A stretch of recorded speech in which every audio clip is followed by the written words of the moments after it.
Hello, everyone. It's June the 24th. It's our briefing today. Very regretfully, I have to report to you that we have lost three more wonderful West Virginians. We lost a 73-year-old male in Mineral County, an 88-year-old female in Lewis County, and a 66-year-old female in Clay County. These are our 90th, 91st, and 92nd deaths in West Virginia. You know, we all know, we watch the television every day, and if you watched all across this great country every day, the death toll just keeps growing higher and higher. You know, we all know this killer virus is a pandemic like no one has ever seen, and it is a killer. And we all know that between now and when we ever come up with a vaccine, and we hope and pray the sooner the better, that we're going to continue to lose people. So what do? We've got ultimately extreme choices on both sides of the situation. We could all batten ourselves down in our houses and we would probably still lose people. But at the same time, it would surely be better, or we can try to go forward and there's genuinely some level of higher risk. Now, if we batten ourselves down in our houses and we lose all control of the economics of this great country, we all know of the terrible depression that happened in the early part of the 1900s, or early mid-1900s. You know, we all know the devastation and the death toll and the hunger and the neighbor against neighbor and all things that can happen to an out-and-out teetotal collapse of our whole way of life. So we've got a choice in between, and we go forward and we try to manage our risk, and that's what we're trying to do. Now again, I want you to know just this, that I depend on people, and I really depend on their accuracy, because see, I'm really hung up on the right numbers. You know, if I tell you it's a 7 today, I want you to be able to come back day after tomorrow and come back in 3 weeks and it be a 7. And I am hung up on that. It's not good enough for me that it's close. You know, naturally we can't be perfect, but I want to be transparent at all times. I want to be accurate and transparent at all times. And I demand that of our people, and I have demanded that since day one. Now, I can tell you this, that there was a situation that happened in Jackson County, and we are still investigating what actually happened there. And to be perfectly honest, I told you that I would not be happy if those results came back and I would act on it, and I would act absolutely right then. Well, we're still waiting for all the true up of the whole investigation of what happened in Jackson County to come back. Now, I get it. I completely understand that everybody's got a great big rope to pull here, and everybody's trying to do somewhat of the best that they can possibly do. But if in fact we find that really and truly that I told everyone to test every single person at that nursing home and we didn't do it when I told them, then I'll act. And that's what we're working on right now. In addition to that, the reason that I bring that up today is just this. We now have every reason to believe that numbers that I have been reporting to you the last few days are maybe inaccurate. Now, they're inaccurate to the good side for us, but that doesn't matter to me. And what I mean by that, we really believe now that I've been reporting to you that we have more active cases than we really have. And so really and truly, you could say, oh, it's a great day. It's a great day, because really, Governor, we really found out we don't have as many active cases as we've been telling you, Governor.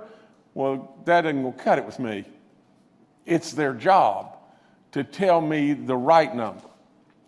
And the perfect example that I could tell you is just this, is at Huttonsville. At Huttonsville on, I think the days are all running together, but on Monday, I came to you and said, at Huttonsville, we only have 6 active cases today, and it's our only jail that we only have in our state. And I bragged on the corrections people and said how great they're doing. In fact, and that's right. That's right.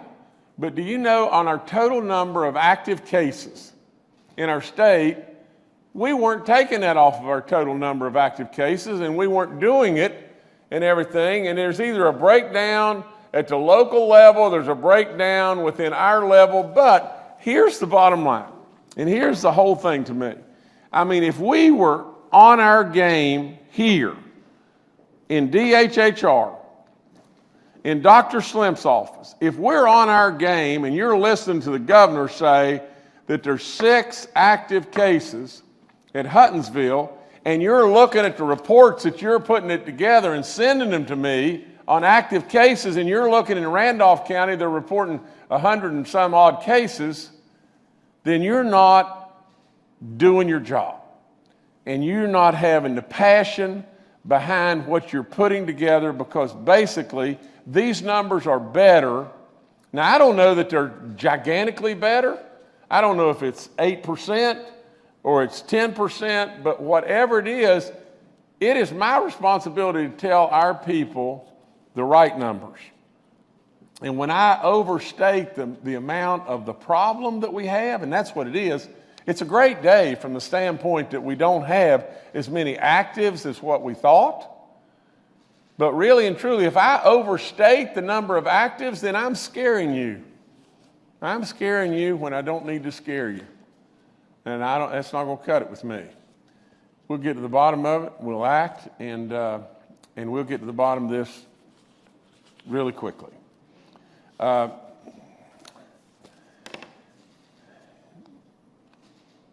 Again, I hope and pray that everyone will remember these 3 individuals that we lost, great West Virginians, and please keep them in your thoughts and your prayers. I say over and over and over, these are people. These are not numbers. And the point in time when they become a statistic is a terrible point in time for all of us. They won't do that on my watch.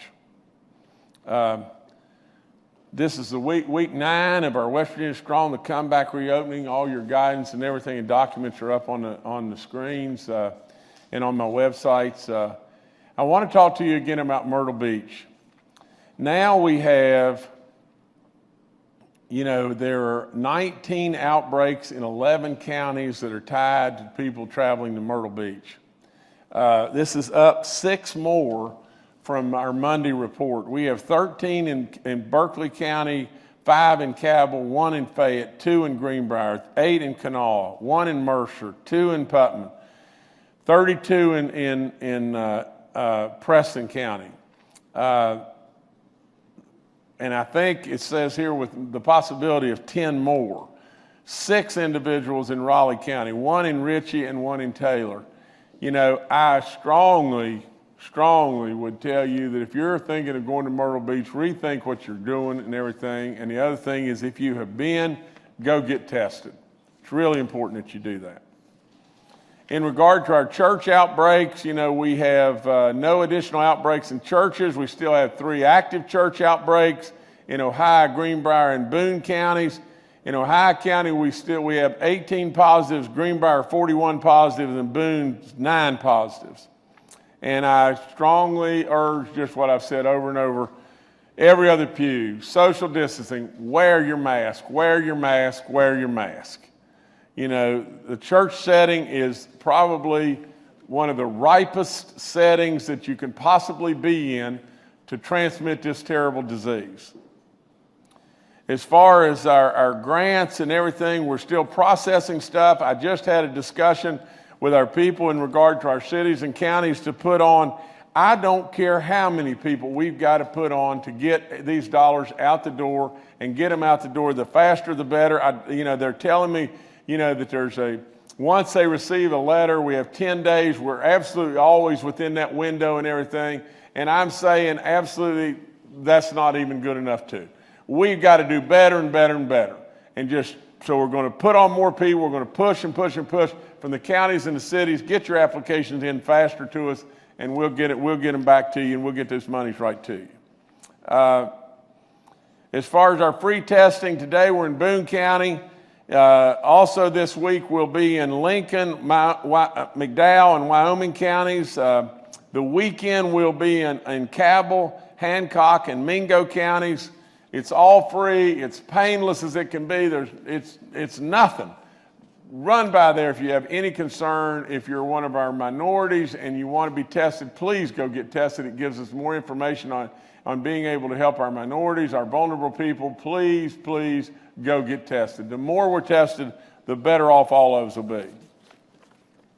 Our summer feeding map is still up there. If you've got a problem, call 211. That's 211. There's 670 sites and everything. We want all West Virginians to surely not go hungry. On our jail update, today I'm told, and this flies all over me, but today I'm told we have 3 active COVID cases at one prison in Huttonsville. We got to get our act together and clean up our numbers and get our numbers right. If you don't want me on your hiney, and you best better get your numbers right to me. On our foster care payments, the West Virginia foster families and providers are heroes in every way when it comes to providing safe homes for our children. You know, I got fired up about a little kid, Landon. I wish to goodness I could put his picture up there. I'm so blooming proud of him. It's unbelievable, but I want all of us to recognize just the effort that our foster families are making and all the greatness that they do, and absolutely, I commend them. I love all those kids, and I just want goodness for them. I mean, that's all there is to it. Today, I'm announcing that DHHR is issuing a one-time payment to foster care families and providers as part of the state's ongoing response to COVID-19. The payment will be based upon the number of children in the home or facility at the end of June 2020. This payment will provide in-state foster families, child placing agencies, residential and emergency shelters additional financial help for costs related to the COVID-19 pandemic over the past several months. So that's good news that we've got money going out that'll help these kids and help these families and help the people that are working in the foster care communities, because they are, whether they be at our facilities or whether they be, going home to home or whatever they may be doing, they're doing great work. On the unemployment situation, last week Workforce West Virginia reported that West Virginia's non-seasonality adjusted unemployment rate decreased to 12.5% in May. You all know that at one time not long ago, we had an unemployment rate, I think it was less than 5%. And so we've still got a ways to go, but we're doing a little bit better there. Yesterday, the county level data showed that the unemployment rates decreased in all 55 counties in the state in the month of May. Good stuff, good stuff. And I want to make myself a note real quick, I want to talk to you just 1 second about the money here and tell you what's coming on that. But I remind you again about the census. I got on the phone with Coach Pruitt just a little while ago. He said him and Coach Nealon would welcome doing a public service announcement, especially working some of our southern counties and everything where we're lagging behind, but to be able to help us with the census, and I'm going to surely have them do that as well as anybody and everybody we can. We got to get counted. It's really important to get counted. Let me tell you this. Yesterday was a day that Jim Justice will remember for the rest of his life. A day that was the 4th anniversary of a flood situation that was unbelievable. And we know it in all kinds of different parts of our state, and some of our parts of our state we don't probably remember that. But we lost all kinds of people. it was a time that I was right dead in the middle of it. It was a time that I tried to help people, at their homes and watched all their possessions just being loaded up in dump trucks and gone away with the mud and everything. It was a time where we waded mud and we looked and looked and looked for 6 weeks for a little 14-year-old girl that we finally found miles downstream. It was a time, literally, that we saw people come together and do great work, and it was a time that has been an eyesore on lots of us from the standpoint of whether it took 10 minutes or it took years to work through all the wickets to be able to help those that needed to be back in their homes and everything. It was either 10 minutes too long or weeks or months or years too long. There are situations with disasters that take forever and a day. But I want us to all recognize that yesterday was a day that will live in our hearts in this state for a long, long, long time, if not forever. It was single-handedly the worst event that I have ever been through in my life, as well as lots and lots of others. I've got to tell you this story about a guy that, that at my basketball games where I'm coaching, forever there was 2 men that ran the clock and kept the scorebook. One was Tom Bill Dudley, and Tom Bill, had, I think, pancreatic cancer. And his home was completely washed away. And we lost Tom Bill not long after that. The other fellow that sat within probably 8 feet of me, his name's Ronnie Scott. And Ronnie, at his home, if I remember exactly the story correctly, Ronnie was at his home with his wife, and he said, I'm going to take the kids and get over here to high ground. You take the vehicle and get over to high ground, and I'll meet you over there. Well, one thing or another happened, and she decided she needed to go back to the house because, from what I understand, the dog was still at the house. And she went back to the house, and all of a sudden, Ronnie's looking for her over on high ground, and Ronnie can't find her, and his phone rings. And it's his wife. And his wife says, Ronnie, I'm at the house. I came back to get the dog, and now the water's too high for me to leave. And so Ronnie's looking for her like crazy, and Ronnie's not a very big guy. He can't find her, of course, because she's at the house. And the rain is just pouring down on him. And as he told me, he said, it was so cold. And he said, I was trying to crawl up a bank to be able to get to where I could see the house. And the phone rang again. It was his wife again. And his wife said, Ronnie, I smell gas, and I'm in the attic of the house. And then Ronnie kept crawling to get higher and to be able to see. And then he heard this unbelievable explosion. And she was blown into a tree not far from there, and we lost her in the next couple of days. Now, I'm telling you, that was a time that was beyond belief terrible. And so, for all those that went through that horrible tragedy, let's don't forget them either. And June 23rd will live with me forever and a day. I want to go back and just tell you just one other thing real quick, and that is at a Buchanan stockyard in Upshur Buchanan, the Upshur Buchanan Health Department has confirmed that there's 10 cases of COVID from attendees that were at 2 different auctions that were held at the Buchanan stockyard. And these 10 cases are associated with a family-run business in 2 counties, and that's in Upshur and Lewis County. And with the last case identified, that was identified on June the 18th, and the concession area was in operation during the auction at a 50% capacity level. What we're asking, is that from the public standpoint, if you may have attended this auction, please contact your local health department and they can assist you in any level of contact tracing.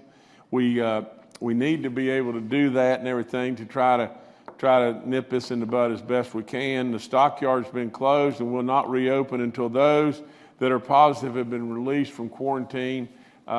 We just need to try to be able to do all that we can possibly do. So if you were there, please contact your local health officials so we can try to get a grip on that in a better way.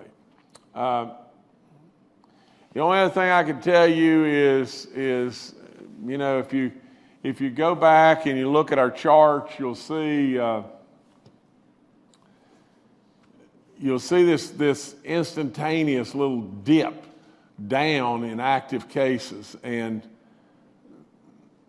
you know, I can tell you that the reason that dip down in that second line in the top is so severe to the downside. And if you don't think it's severe, we were at 778, we dropped to 686, just boom. Well, I mean, it just doesn't work that way. And the reason that that's happened is because we had overstated the amount of active cases we have.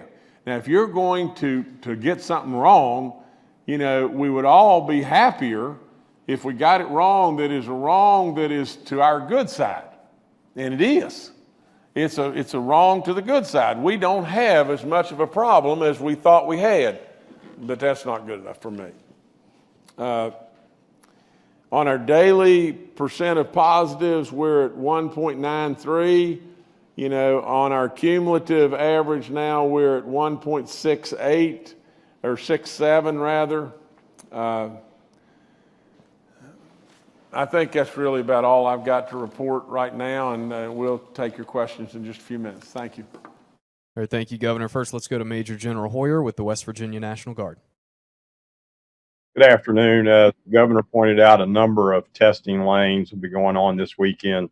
So Guard is preparing for those, as well as currently today supporting testing at our state veterans homes with the staff, again, at the governor's direction to continue to double down on protecting our veterans. We're also testing at our bases at the 130th and the 167th and our state headquarters here in Charleston. We continue PPE distribution, which will be going out again throughout the state of West Virginia. In addition to that work, we are also beginning today work in Alderson, covering Greenbrier and Monroe counties as far as support to the governor's state of emergency and the debris removal for those two counties. That will be followed up by Friday, a return to Fayette County to finalize some additional debris removal work that is requested by the county emergency management folks. And then the last thing I'd like to leave folks with today, tomorrow is the 70th anniversary of the start of the Korean War. West Virginia National Guard had 2 units, the 1092nd Engineer Unit, which conducted major operations in 1951 and 52, particularly around what was called the Emgen River area, and supported a major operation for Allied forces there.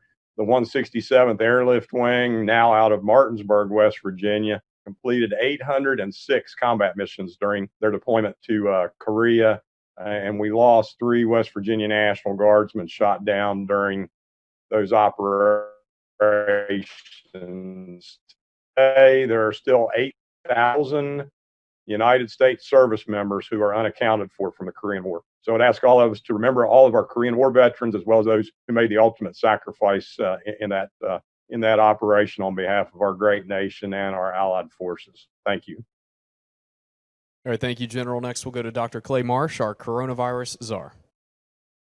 Good afternoon.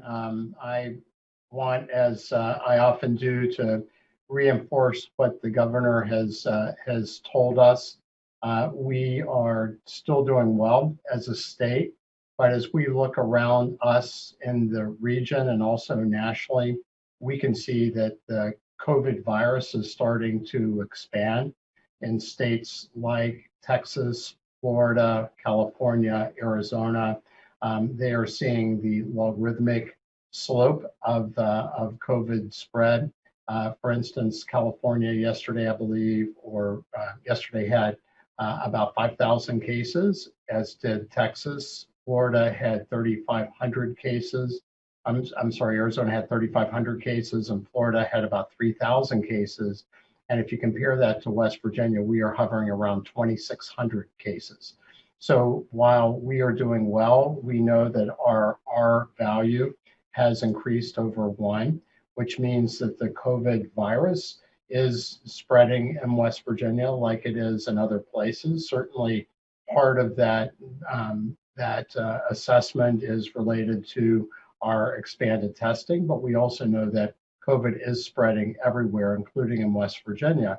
And we see the impact of travelers going out of state and bringing some of the COVID virus back with them, as we've talked about, from places like South Carolina and other states where there is more activity.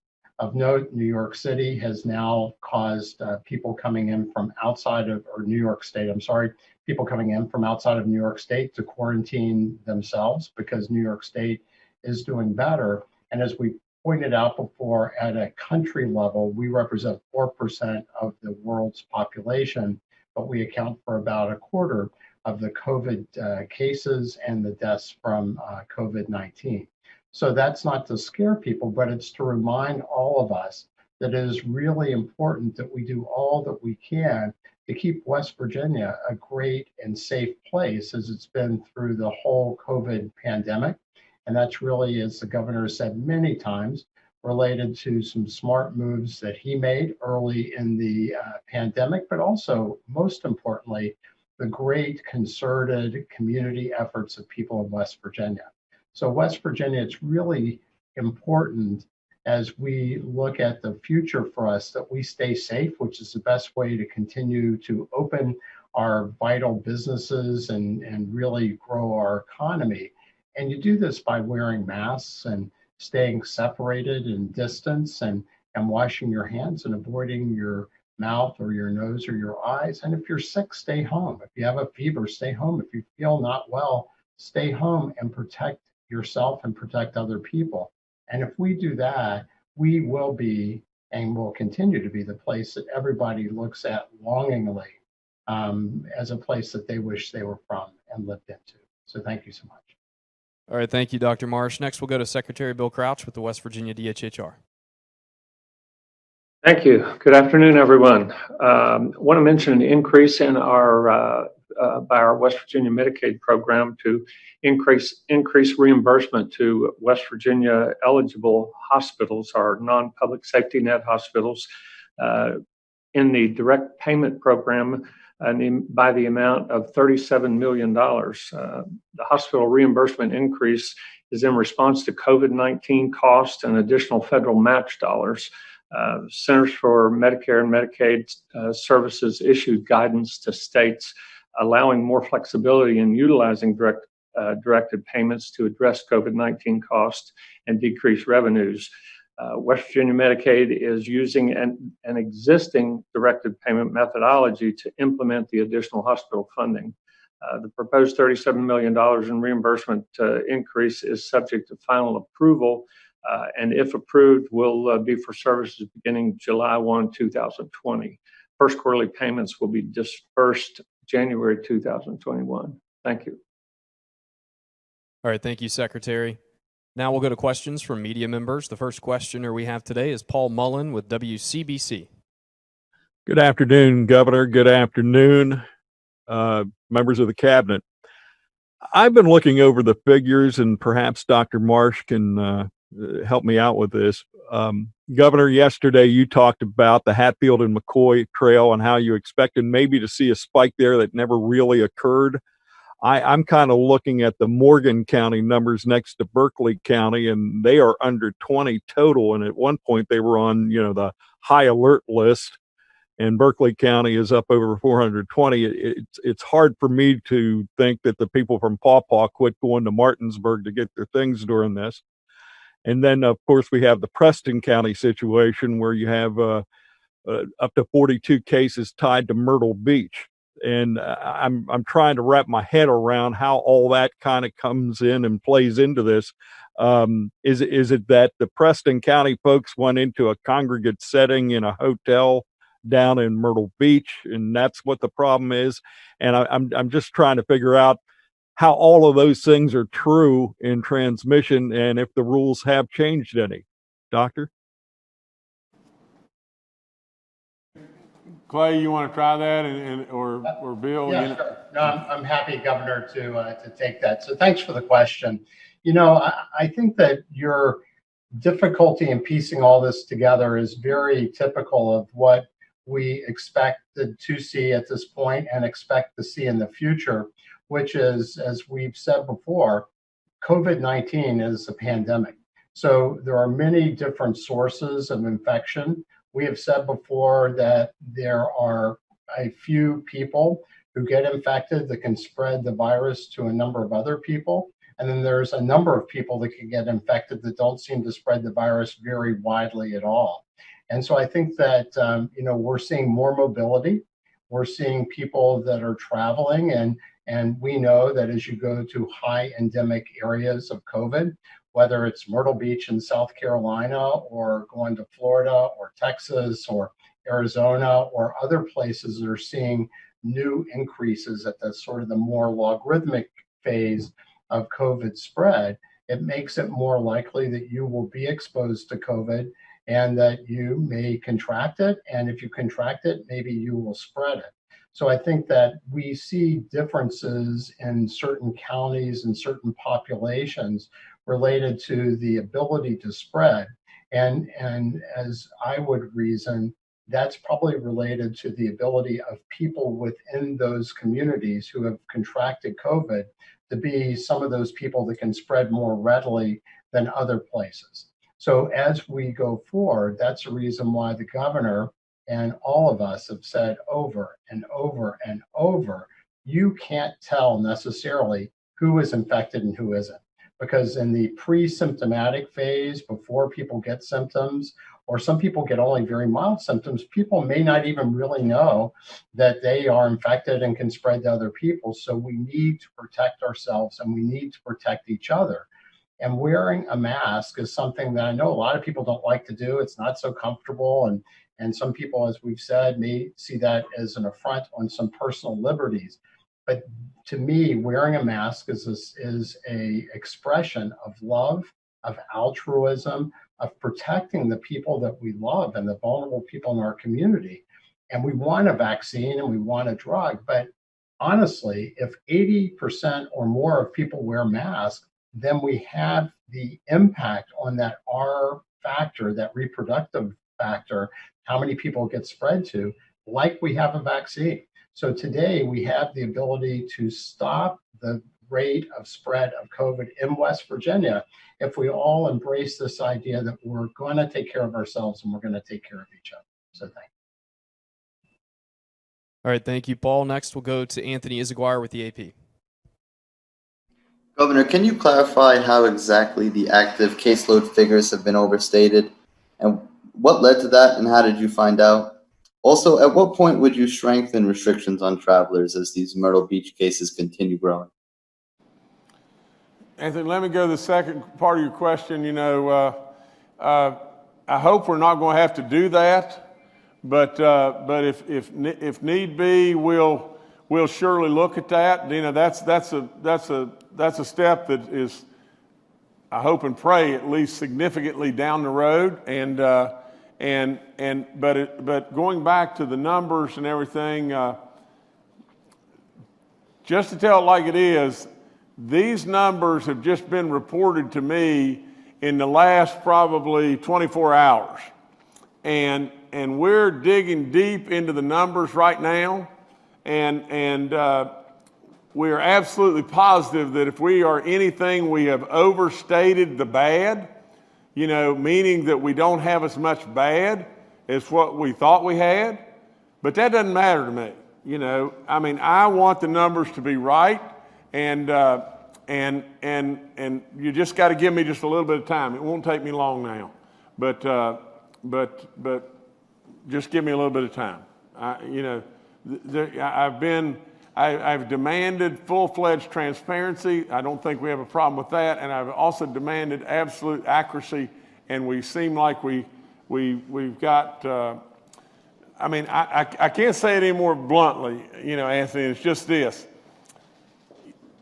I don't have any idea how the number. Oh, I have an idea, but I don't look at how we assimilate 698 or whatever active cases. And I do not have the numbers of how we assimilate 750 recovered cases. Those are numbers that are coming into our people.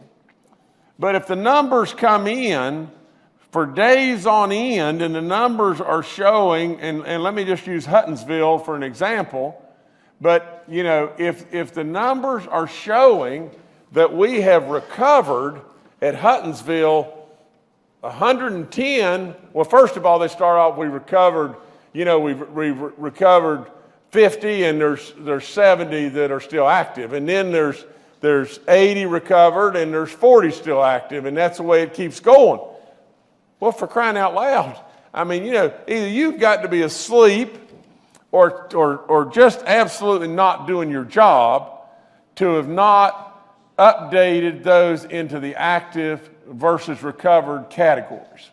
And then when you come to me and say, oh, Governor, we got really great news for you and everything, we really overlooked this and we got a whole lot less active cases. That ain't going to cut it. That's just not going to cut it with me. All right, thank you, Anthony. Next, we go to Steve Adams with Ogden Newspapers. Steve Adams of Ogden Newspapers here, and not to drill down a little further into it, and you may be reluctant to even go this far. I'm certainly not asking you to blame anybody, but I recall early in this, a lot of the problems in regards to numbers where county health departments were very quick to release numbers to local news outlets, but sometimes they would do that before they actually gave those numbers to DHHR and the Bureau of Public Health. So it caused a lag, which was one of the problems that I think some of us had early on in this, because the numbers that were part of the statewide coronavirus dashboard were lagging as much as 24 to 48 hours behind what some counties were reporting. Is this an issue that's more of a state level issue to where we're just not keeping track of this quick enough, or is this a kind of a communications issue between county health departments and the state? Thank you. Well, Stephen, I'm first and foremost not going to throw people under the bus. I'm not going to do that right off the get-go until I know a little bit more. But I can tell you just this. You know me, I'm going to just tell you the truth. I'm not going to give you any political gobbledygook. I'm going to tell you the truth. Right off the get-go, we basically ran down a rabbit hole on the fact right off the get-go that we had our first death. And then we didn't have our first death. And then we ran down the same rabbit hole. Well, we've got, a person that's passed away with COVID. And then it wasn't true. And so what did we do? And then in the beginning, we had all kinds of numbers floating around everywhere from the county health departments and so on. They were giving numbers, but they were a lag on how they were getting in the system, and there was all kinds of issues like that. And we stiffened every bit of that up. Now, listen, there is nobody that is more sympathetic to how hard everyone has worked. But it's hard for me to get by the fact that we've been at this now for months, and we're supposed to be doing a knockdown, drag-out job every day. Now, and when I come in here and I report to you that Huttonsville, we've got Huttonsville all the way down to 6 people, and yet we're still plugging in a number into our active cases that is enormously higher than that coming from Randolph County. We have got to be absolutely. You've either got to say, oh, well, this and that and that. Well, I'm not going to say that. I'm not going to say that because now we have been months into this, and there isn't any, oh, well. There's either one or two things happening. You know, to be good at any job, you got to have passion for doing the job and doing the job right. You know, or you got to, you know, either you're just dead level asleep at the switch. And that just, like I said, I can't be more blunt. I am not going to tolerate this. That's all there is to it. And so as soon as we find out the absolute answers, we'll act. And it won't be long. All right, thanks, Steve. Next, we'll go to Kenny Bass with WCHS and Fox 11. Hi, this is Kenny Bass with Channel 8 and Fox 11 in Charleston. Governor of the Kanawha County Commission has said it's made a request for CARES Act money for $10 million that they could distribute then to small businesses in the wake of the COVID-19 pandemic. And they cite other cities across the country as using the funds in this manner. They just submitted the letter, at least I just saw the letter yesterday, so it may not have come across your desk. But what are your thoughts about county commissions like Kanawha County using that COVID-19 money to help small businesses in the county who may have suffered devastating costs because of the pandemic? Well, Kenny, I haven't seen the letter myself yet, but I'm just wondering if it's on Salango for governor stationary, you know, because all it is another political stunt. You know, really and truly, when you really get right down to it, on Monday, in fact, if not even last week, I started telling everyone that on Friday or the tail end of this week, I'd be coming out with a plan that would cover small businesses, it would cover our counties, it would cover all kinds of total explanation with complete transparency on how the numbers were all working. I was going to meet with the task force of the appointed people from the Senate and the House and on both sides of the aisle and everything, and we were simulating all that. We are so far ahead of these people, it's unbelievable. And what they're trying to do is just one-up politics garbage. That's all in the world it is and everything. They talk about, you know, how they're trying to help the Upper Kanawha Valley. Well, why in the world did they let the Upper Kanawha Valley die? I mean, that's all there is to it. It just died away and everything. And what we did is run to the rescue and everything with the Second Challenge Academy that's up there.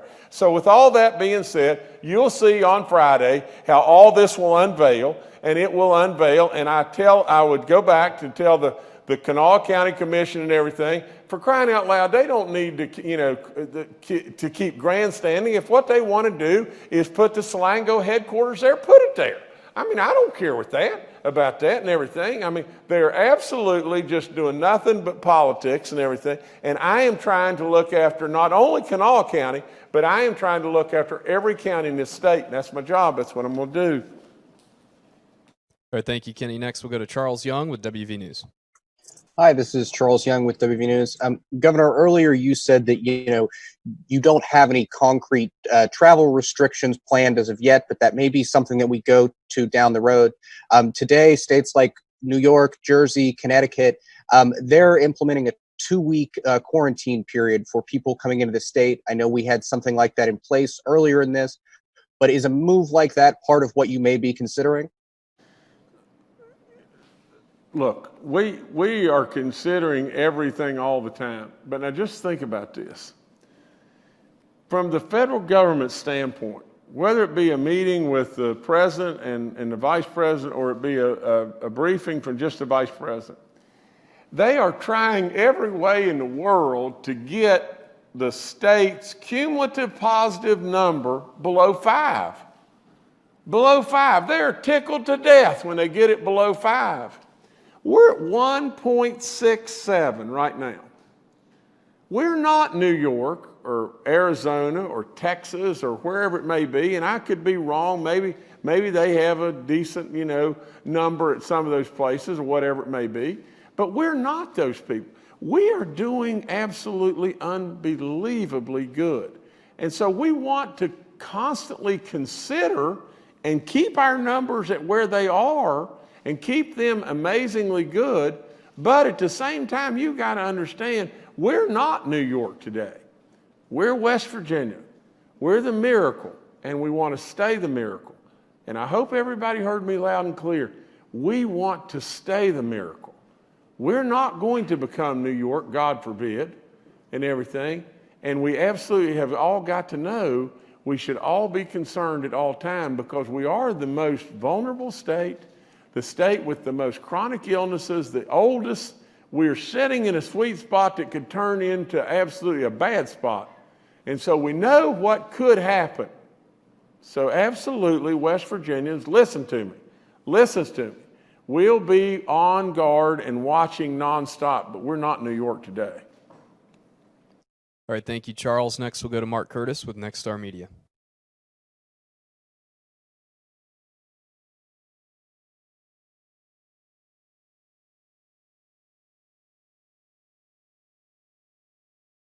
All right, looks like. Sorry about that, There we guys. go. Good afternoon, Governor and cabinet members. Given everything you just said, and I want to follow up on a question I asked the other day, because I know in your heart of hearts you want a lot of tourists to come in here for 4th of July weekend. A lot of the businesses do. People want to see West Virginia come back. But given the problems we're seeing in South Carolina, in Florida, in New York, what's your guidance? And I direct this to the doctors especially. What kind of precautions should people be taking? What kind of guidance should the state be stating publicly if we're going to have all these tourists come in here, given what's happened in other places? Well, Mark, and you know, maybe Secretary Crouch or somebody could jump in and talk about this too. You know, all I would say, you know, our businesses are doing great work, you know, and we're doing everything from all the different stuff that we did at Hatfields and McCoy's trails and the testing and the temperature taking and recommendation to wear a mask and stay home if you're sick, and all of these things we're already doing, and they're working. I mean, you know, we wouldn't have a 1.67 positive cumulative test percentage if it wasn't working. It's already working, but you're right. The 4th of July, you know, surely creates additional potential problems and everything, and maybe Secretary Crouch weigh in on that. Yes, sir, Governor. Especially if people are going out of the state on 4th of July, avoid airports if you can. Drive rather than fly. Avoid bus stations, train stations, rest stops when you're traveling.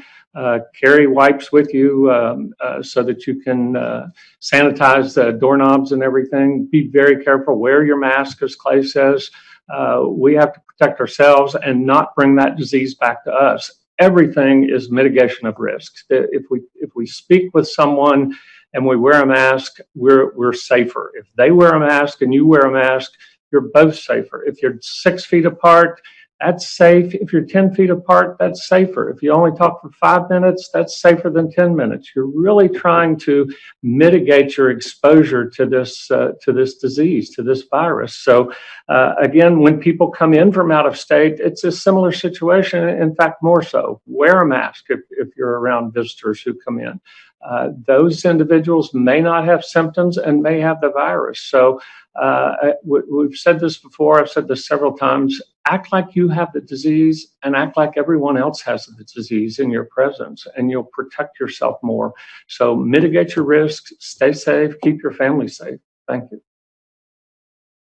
All right, thank you, Mark. Next, we'll go to Brad McElhenney with West Virginia Metro News.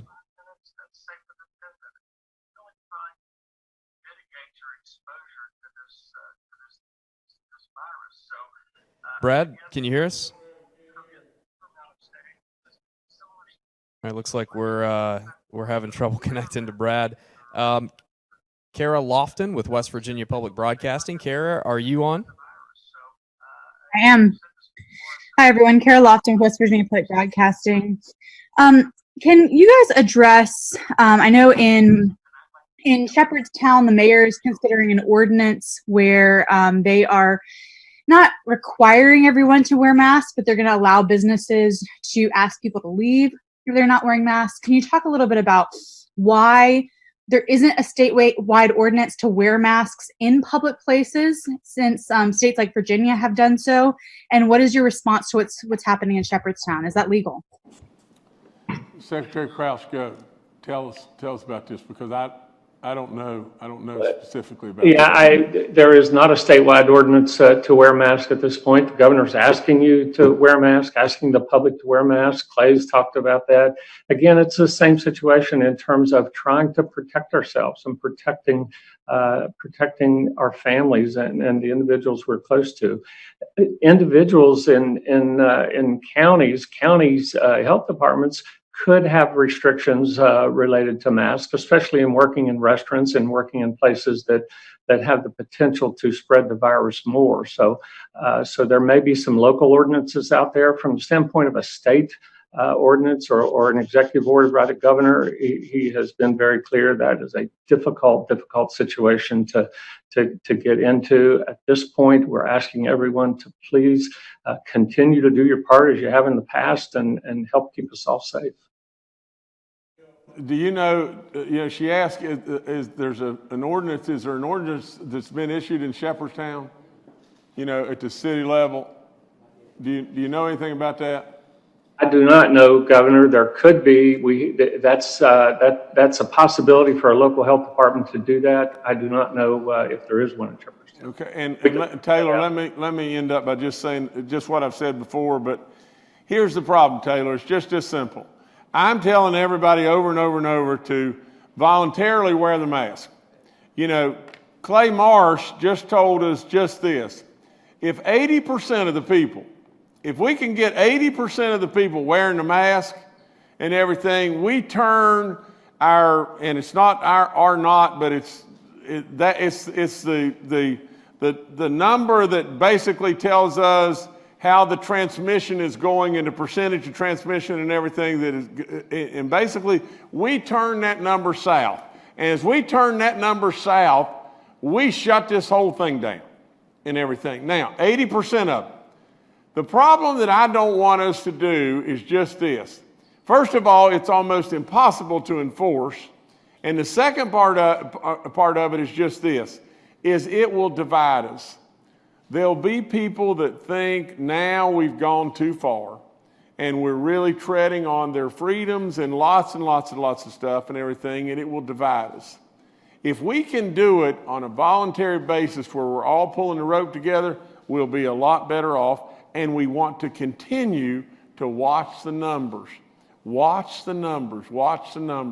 Virginia's numbers are out of sight compared to our numbers. In fact, Virginia's numbers right today are at almost, at 5 times. Virginia's numbers are 6.6%. Ours are 1.6%. Now, so the net of the whole thing is just this, is we got to watch the numbers. We got to try to be voluntary as much as we possibly can. We got to hit 80% or better. And at the end of the day, I don't know about Shepherdstown, and everything, but at the end of the day, what we really need to do is just this. We got to watch it. We just got to watch it. If the numbers move, and we have to move at some point in time to mandatory, even though it'd be really difficult, we got to do it. All right, thank you. I'll go back to you, Governor. Okay. Let me talk to you just 1 second about. I've mentioned Clay, and I mentioned the 80%, but I want to go back just 1 second on just that. Dr. Marsh says if we can fall below, and I always called it the R naught level, but Dr. Marsh, what is that level now called? It's called the RT, or R instantaneous. So basically, R naught is used when nobody has seen the infection before, but when people have started to see it and some people have gotten immunity to it, it becomes the RT, which is the value at the time that you're measuring. Okay. But we're watching that number like crazy. And Dr. Marsh, none better. And if he tells us that at 80% wearing mask level, it makes that number go down. If we can stay voluntary, that is so much better off, because then we're all pulling the rope together. We're trying to. Now, I want us to go back and think just a second about this. Do you remember when we started reopening and we started aggressively reopening stuff on Memorial Day, or the Thursday before Memorial Day? All of us were holding our breath to some degree, really, really concerned about opening up the Hatfield-McCoy Trail. All of us were concerned. And then all of a sudden, bingo, it kind of worked. And then we just keep moving along and moving along and moving along. Now we're watching. We're watching everything that's going on in other states, everything the federal government gives us, the medical institutions, our medical experts. We're watching. We're watching everything we possibly can. All I would say right now, I urge you beyond belief, especially in closed settings like church and everything, but absolutely anytime you go into a building, please wear a mask. Please, please wear a mask, except at your house. But nevertheless, I want to now jump to one last thing, and that's the money, the stuff we're going to be talking to you about on Friday. I've told you all along, and I don't have a crystal ball, but I've got pretty good business sense because that's what I came to you as. I came to you not as a politician, but as a business guy. I came to you as a guy that's here to serve. And I came to you with a lot of experience in a lot of different areas. And when you have experience and you got white hair, you learn a lot from your mistakes as you go through life and everything. But this business guy told you everything was going to be okay from the standpoint of the economics within our state. And this business guy you'll see on Friday was dead right. Now, I do have one thing that I want to correct. Along the way here, I don't know, a week ago or whatever, it came out that there was $57 million that, had been gotten from our congressional delegations and everything that was sent to West Virginia. And I said it wasn't here yet. Well, I was wrong about that. The money is here. The only problem with that is we have not received the authorization to be able to use the money. So we got the money, but it's like, well, we might as well not have the money because we can't use the money.